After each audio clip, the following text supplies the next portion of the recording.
Makanya menurut saya sekolah yang sukses itu bukan sekolah yang pakai testing, kemudian semua siswanya yang pintar-pintar disaring, kemudian dididik, kemudian itu bukan sekolah yang bagus. Makanya bagus dengan sistem zonasi yang sekarang.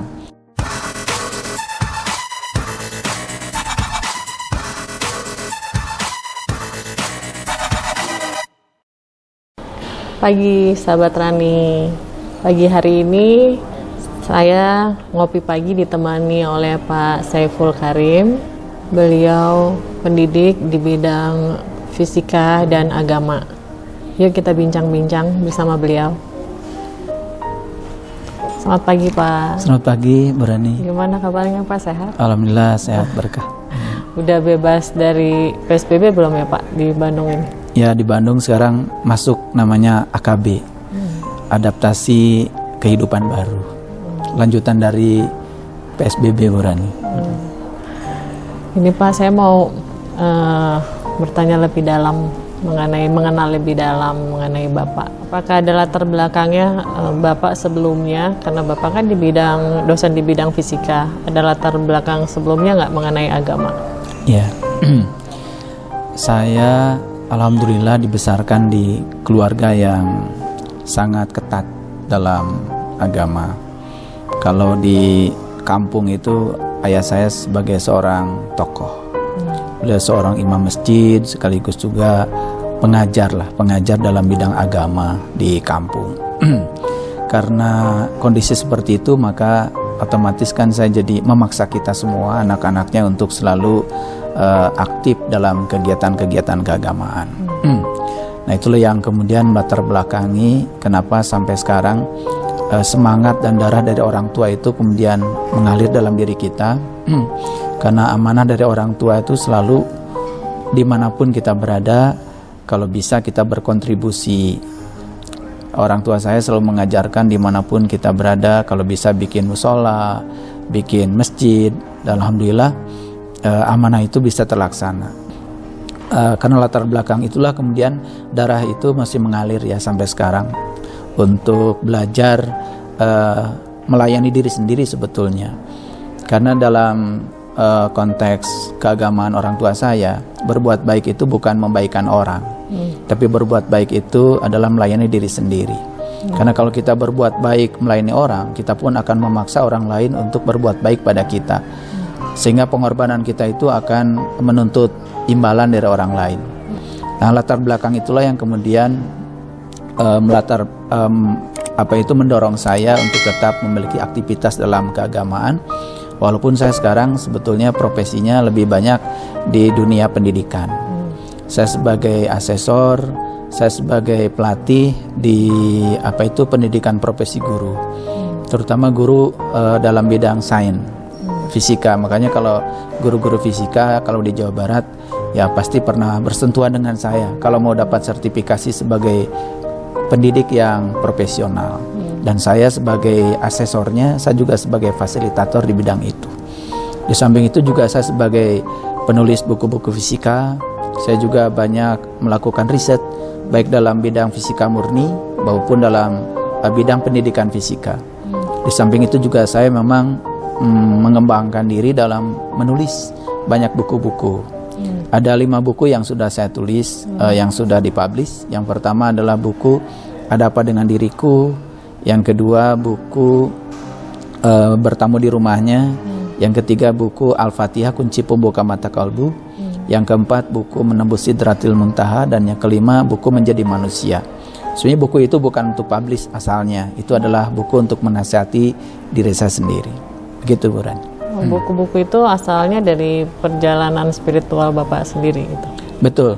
Jadi buku itu bukan, makanya kalau baca buku saya hampir tidak ada referensi, karena saya bukan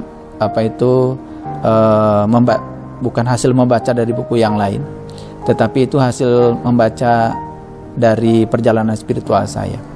Oleh karena itu menjadi heran kalau kemudian buku itu diperdebatkan orang, padahal sebetulnya di buku saya ditulis perjalanan spiritual pribadi saya. Jadi sebetulnya itu adalah buku untuk menasihati diri saya. Balik lagi Pak, kita bicara di dalam dunia pendidikan, gitu, sebagai dosen juga sebagai penilai guru-guru ya. Hmm. Itu menurut Bapak pendidikan kita nih saat ini ya di Indonesia ini menurut Bapak tuh udah maju atau tetap stuck di situ atau gimana Pak? Ya,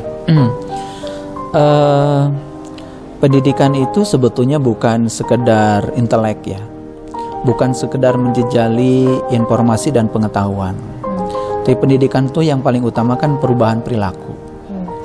Kalau menurut saya ada hal yang berubah ya dalam sistem pendidikan kita dari yang lama ke yang baru. Kalau sistem pendidikan kita yang lama itu kan titik beratnya pada budi pekerti ya, kepada akhlak ya. Kalau sekarang itu karena kita banyak berkompetisi dengan sistem pendidikan yang lain, yang kemudian memaksa orang untuk menguasai pengetahuan, informasi ya. Lalu sekarang ini menurut saya ada sedikit degradasi tentang masalah budi pekerti ya, masalah kesadaran. Nah, saya juga termasuk yang di dalamnya dalam pelatihan guru, terutama dalam pendidikan profesi guru, menekankan untuk kembali ya pada tujuan awal dari pendidikan adalah perubahan perilaku. Nah, oleh karena itu maka sekarang ini kan ada banyak sekali patron-patron yang digunakan dalam dunia pendidikan. Salah satu contoh misalkan yang dikemukakan oleh PBB tentang 4 pilar pendidikan sekarang. Ada yang namanya learning to know, belajar untuk tahu. Ada learning to do, belajar untuk melakukan. Ada learning to be, belajar untuk menjadi. Menjadi siapa sebetulnya tujuan pendidikan itu untuk menjadi dirinya sendiri. Dan yang terakhir adalah learning to live together.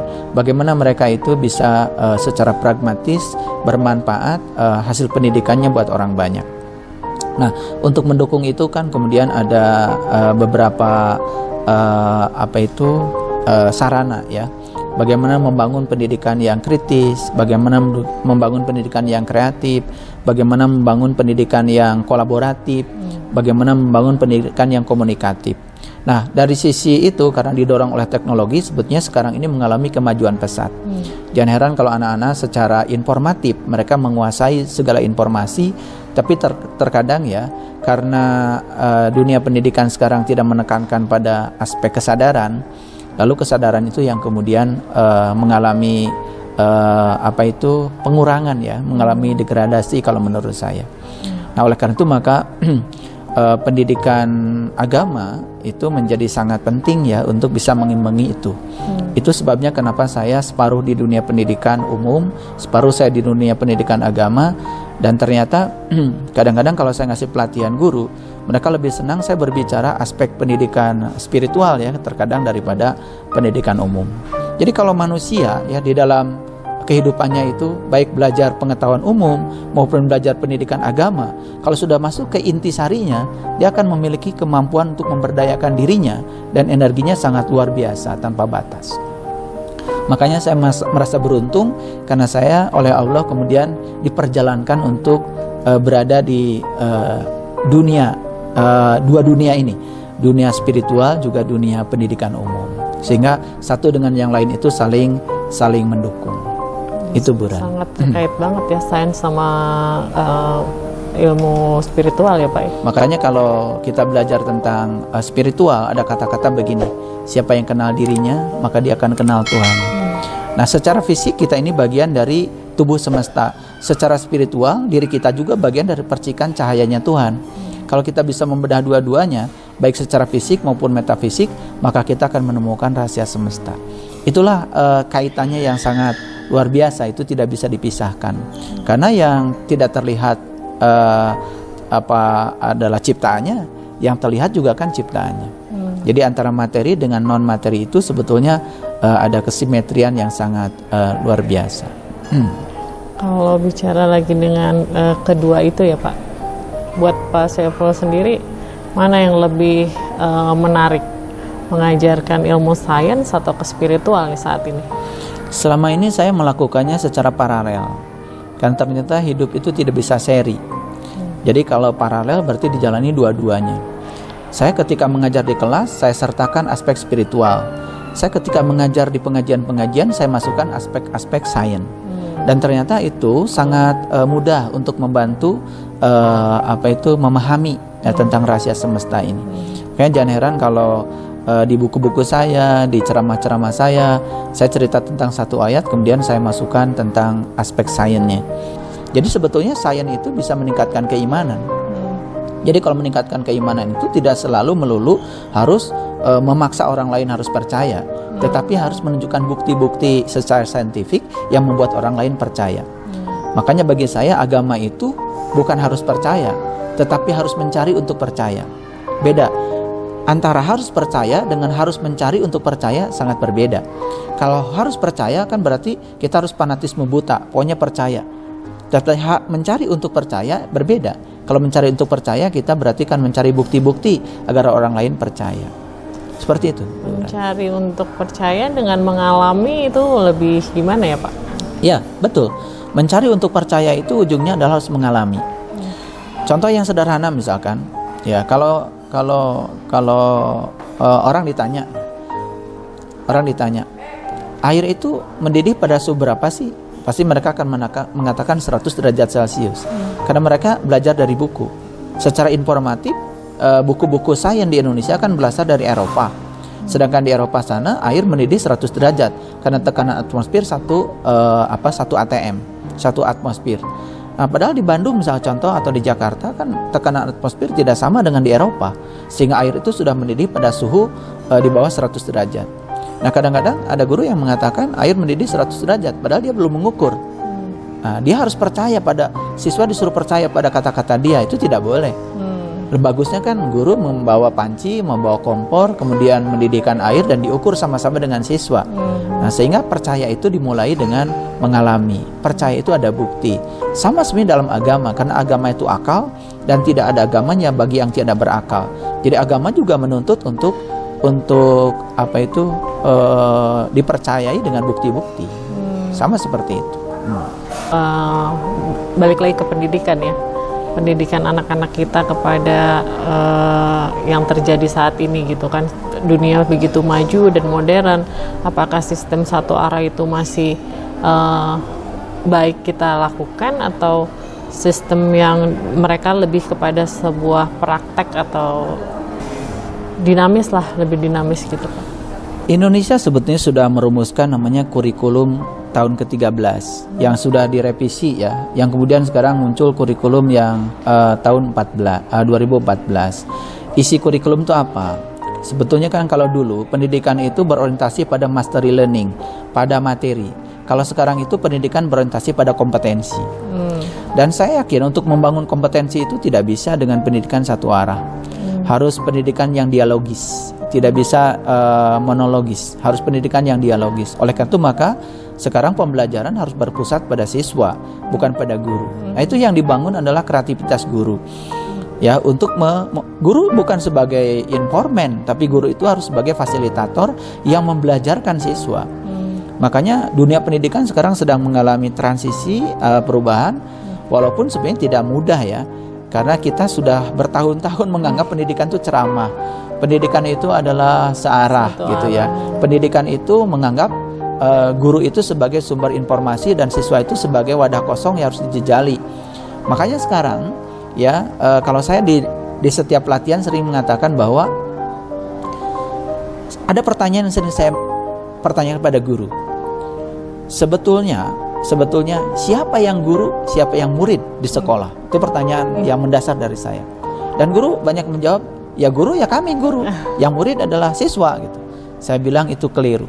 Sekarang dirubah dengan sistem pendidikan baru, bahwa sebetulnya yang jadi guru itu adalah siswa. Dan kita tuh belajar dari siswa, belajar dari keunikannya, keragamannya, ya, belajar dari potensinya. Jadi makanya menurut saya sekolah yang sukses itu bukan sekolah yang pakai testing, kemudian semua siswanya yang pintar-pintar disaring, kemudian dididik, kemudian itu bukan sekolah yang bagus. Makanya bagus dengan sistem zonasi yang sekarang. Karena apa? Tidak ada sekolah favorit.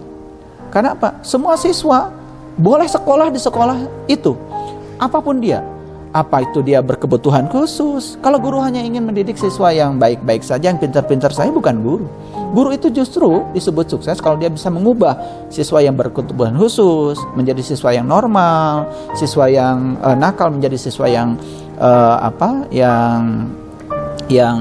baik misalkan. Seperti itu, ya. Sekarang kan dunia pendidikan masih pakai testing, sehingga siswa yang berkebutuhan khusus ada sekolahnya, siswa yang normal ada sekolahnya. Harusnya tidak seperti itu. Kita harus memanusiakan manusia. Nah, sistem pendidikan itu menurut saya harus diubah. Kata-kata yang bagus banget, memanusiakan manusia gitu. Betul. Selama ini kita tuh jarang memanusiakan manusia ya Pak ya. Betul. Sementara anak-anak sekarang itu kan sekarang udah dunianya udah bukan belajar membaca buku lagi, karena mereka kan dunia yang nyata gitu sekarang. Mereka apa aja cari di Google, apa aja juga cari di medsos gitu kan. Berarti sangat riskan banget kan buat anak-anak kita menonton hal yang seperti itu gitu. Ada nggak saran dari Bapak gitu untuk anak-anak kita di rumah juga dalam memilih berita atau apa yang dia lihat juga?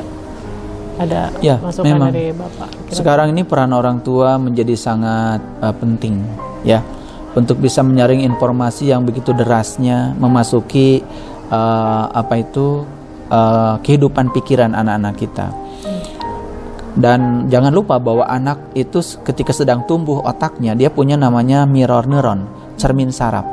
Apa yang ada di luar itu dicerminkan di dalam dirinya, dan suatu saat semua yang dicerminkan itu akan keluar.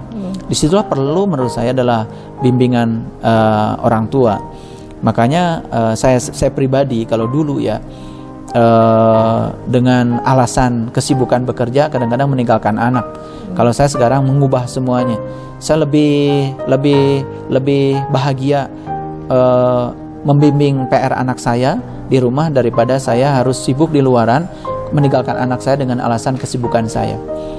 Mohon maaf Bu Rani, saya dulu kadang-kadang ngasih pelatihan pendidikan, masih pelatihan spiritual itu dari waktu ke waktu itu sangat padat. Bahkan saya punya manajemen sendiri. Dan sekarang manajemen saya itu saya bubarkan dan saya mengatur diri saya sendiri. Jamnya saya harus ngurusi anak. Jamnya ngantar anak sekolah. Karena kalau kita tidak pernah seperti itu, terus kapan lagi? Saya pernah menjadi guru ya di sebuah sekolah yang bagus di Bandung. Dan orang tuanya mohon maaf secara sosial punya status yang luar biasa. Anaknya nggak naik kelas. Anaknya tersandung oleh kasus-kasus psikotropika. Anaknya harus terkena narkoba. Nah itu kan sebetulnya karena apa? Karena orang tua menganggap kalau sudah diberi rumah yang bagus, uang yang banyak sudah selesai. Tidak sebetulnya. Ada yang harus kita berikan pada mereka yang tidak bisa diuangkan, yaitu adalah perhatian dan waktu. Makanya saya mengubah sistem pendidikan saya di rumah, dan ternyata anak saya sangat happy ya ketika belajar dengan kita. Dan saya tidak pernah di rumah menyuruh anak-anak untuk belajar. Dan saya belajar dan anak-anak mencontoh saya belajar. Dan saya tidak pernah menyuruh anak saya sholat. Saya sholat aja, mereka akan mengikuti di belakang. Jadi saya tidak pernah menyuruh anak saya untuk melakukan kebaikan, tapi saya melakukan kebaikan dan mereka mengikuti. Dan pola itu yang sebetulnya harus dilakukan juga di sekolah. Ya, karena sekolah itu kan rumah kedua setelah rumah. Kira-kira ya menurut Pak Saiful, dengan mayoritas di negara kita ini kan agama Islam ya. Bagaimana menurut Bapak supaya kita tuh saling berdamai dari riak-riak yang saling merasa paling benar sendiri? Kalau menurut saya, ya jangankan satu agama, berbeda agama pun kalau sudah menemukan intisari agama, itu pasti kita akan saling toleran. Sebetulnya ketidaktoleransian, merasa diri kita paling benar, itu berasal dari kesempitan kita di dalam memiliki pengetahuan. Makanya kalau pengetahuan itu sudah luas, keluasan pengetahuan itu akan membangun kebijaksanaan, sehingga toleransi, kemampuan menerima perbedaan dan menghargai perbedaan itu hanya akan terjadi saat kita bisa menemukan persamaan. Ketika kita berbicara tentang perbedaan itu di permukaan biasanya, di permukaan itu kan beda. Contoh misalkan kalau kita bicara di permukaan ya, ini aja teh dengan kopi itu di permukaan beda ya, wanginya aja udah beda. Tapi kalau kita selidik secara mikroskopik, sebetulnya ini kan sama-sama air. sama-sama gula, molekul yang membangunnya sama, atom-atomnya sama. Nah, ketika kita masuk lebih dalam secara mikroskopik, kita akan menemukan persamaan. Kalau kita tahu esensinya, sebenarnya tidak akan ada masalah. Sering ada masalah itu bukan pada masalah itu sendiri, sikap sebenarnya terhadap masalah. Nah, sikap terhadap masalah ditentukan oleh persepsi. Persepsi ditentukan oleh keluasan pengetahuan. Jadi ketika seseorang punya pengetahuan yang luas, maka persepsi terhadap sesuatu itu akan menjadi positif. Dan sikap terhadap sesuatu menjadi positif. Sebenarnya nggak ada masalah. Nah, oleh karena itu maka disinilah pentingnya kita meningkatkan proses belajar kita dari sekedar agama masuk dalam dimensi yang namanya spiritual. Supaya agama itu ada ruhnya. Kan spiritual itu dari spirit dan ritual. Spirit itu kan sebenarnya roh. Spirit itu daya. Ritual itu supaya semua yang dilakukan itu ada ruhnya, ada dayanya. Dan dulu kan sebetulnya pernah ada seorang pejuang Islam yang luar biasa. Contohnya Imam Al-Ghazali. Beliau menulis kitab namanya Ihya Ulumuddin. Barangkali itu adalah pandangan beliau saat itu karena agama itu sudah menjadi mati. Hanya sekedar ritual agama saja. Ya, motorik jadinya. Maka beliau menulis kitab namanya Ihya Ulumuddin.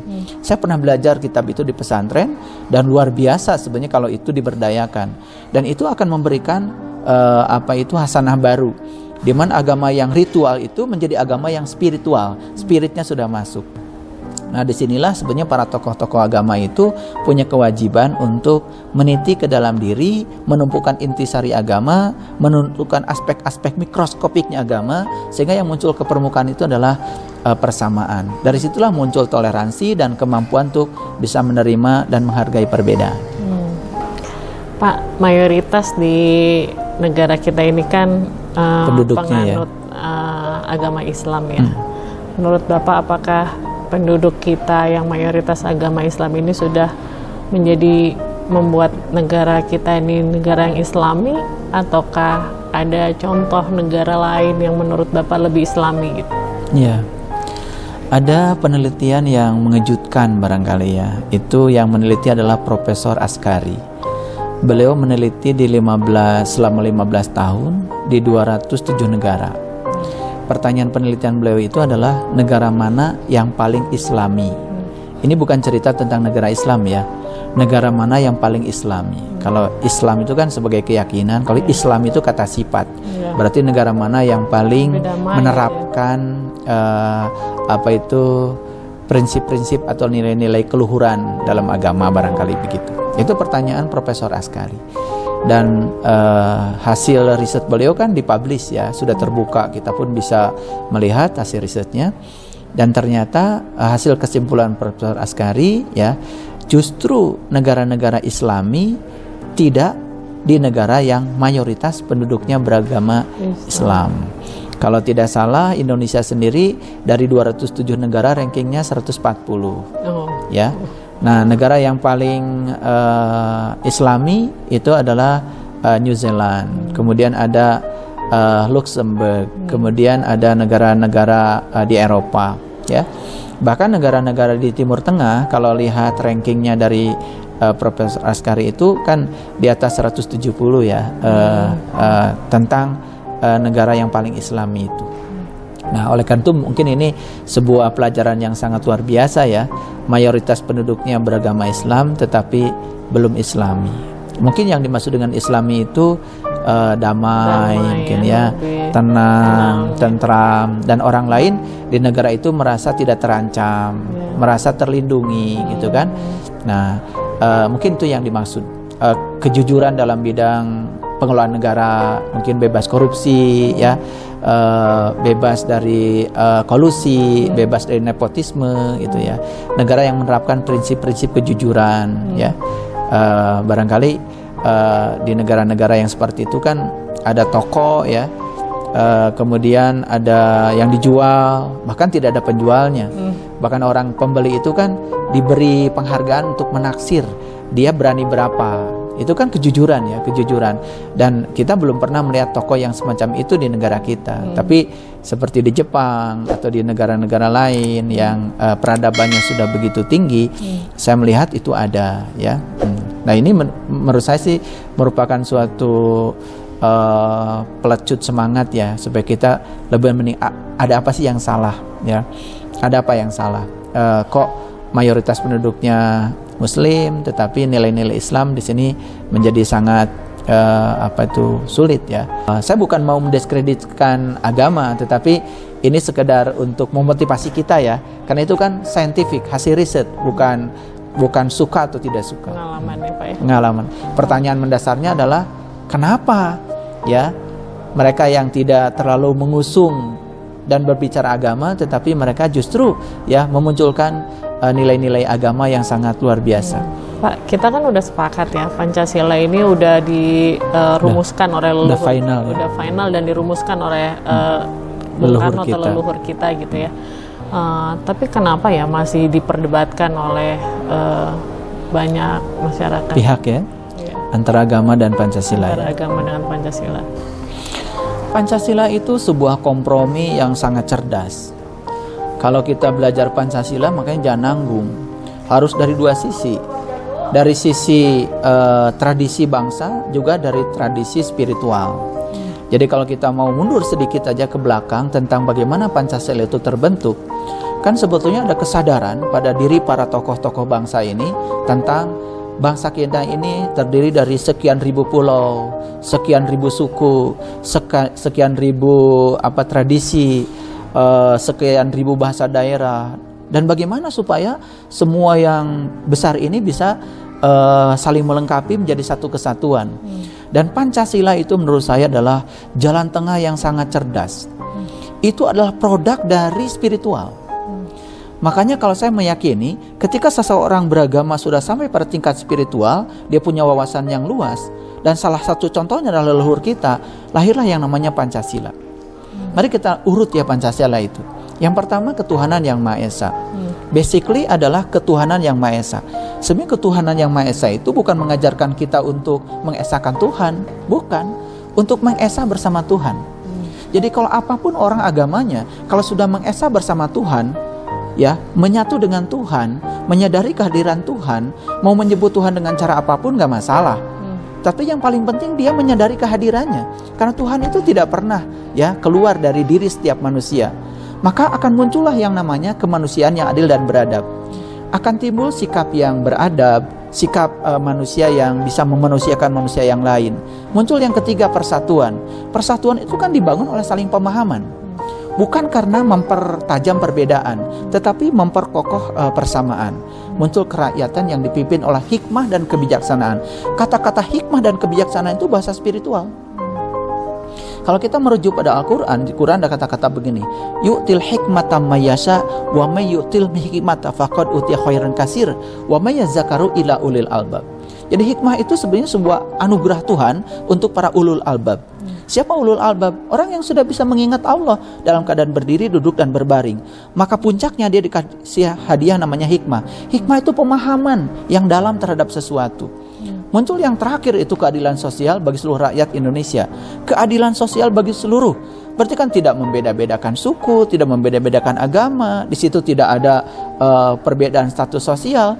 Itu sebetulnya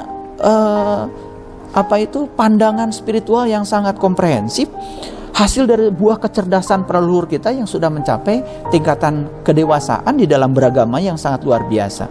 Jadi kalau sekarang ini orang mempertentangkan Pancasila, kemudian mempertentangkan dengan agama, itu karena belum mengerti saja kedalaman agama.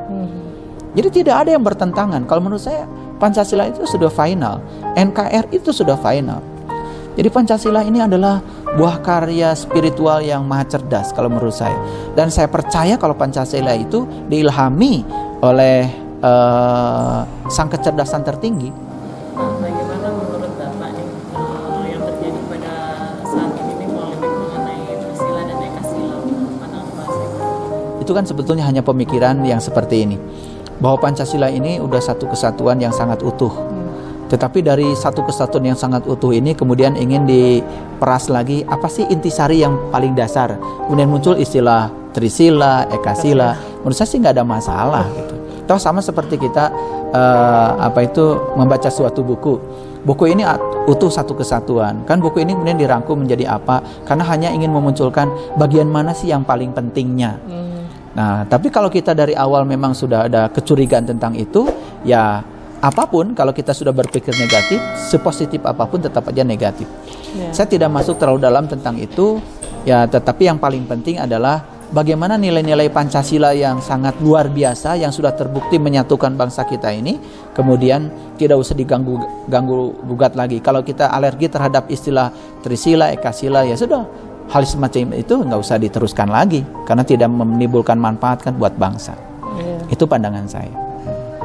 Padahal leluhur kita udah sangat luar biasa ya menyimpulkan itu ya Pak, kayaknya udah menjaga negara ini secara utuh gitu. Jadi ketuhanan yang Maha Esa, nilai agama, kemanusiaan yang adil dan beradab, nilai agama, persatuan Indonesia, nilai agama, hikmah dan kebijaksanaan, nilai agama, keadilan sosial, nilai agama. Jadi menurut saya kalau itu semua ya disadari sebagai nilai agama, cuman kan kadang-kadang mohon maaf, kadang-kadang orang menganggap agama itu bahasa kan. Misalkan mohon maaf ya, harus Arab misalkan. Makanya kalau Gus Dur kan pernah bicara, kamu boleh beragama Islam tetapi tidak mesti jadi orang Arab. Kamu boleh beragama beragama Kristen tapi tidak mesti menjadi orang Yahudi. Kamu boleh beragama Hindu tetapi tidak mesti jadi orang India. Apapun agamamu, kamu tetap aja bangsa Indonesia. Itu kan filosofis dari seorang bapak bangsa sekelas Gus Dur itu menurut saya kalau direnungkan luar biasa, karena beliau sudah mengalami kemajuan spiritual, kedewasaan beliau dalam spiritual kan sudah sangat luar biasa. Makanya Gus Dur itu kan disebut dengan bapak plural, karena beliau itu memang sangat menghargai perbedaan. Baik Pak, luar biasa bincang-bincang kali ini, terutama banyak membuat saya tambah lagi mengenai pendidikan, menilai nilai-nilai Pancasila, mengenai juga nilai apa sih Islam sebenarnya pada sebuah negara gitu. Terima kasih banyak Pak Saiful. Ya, sama-sama Bu Rani. Ya sahabat Rani, kita sudahi bincang-bincang kita pagi ini dengan Bapak Saiful Karim. Bincang-bincang ini untuk menambah edukasi kita, pengetahuan kita, untuk kita menilai lebih dalam lagi, tidak untuk menggurui. Silakan dinilai sendiri, dicermati sendiri. Para sahabat semua, semoga bermanfaat. Terima kasih.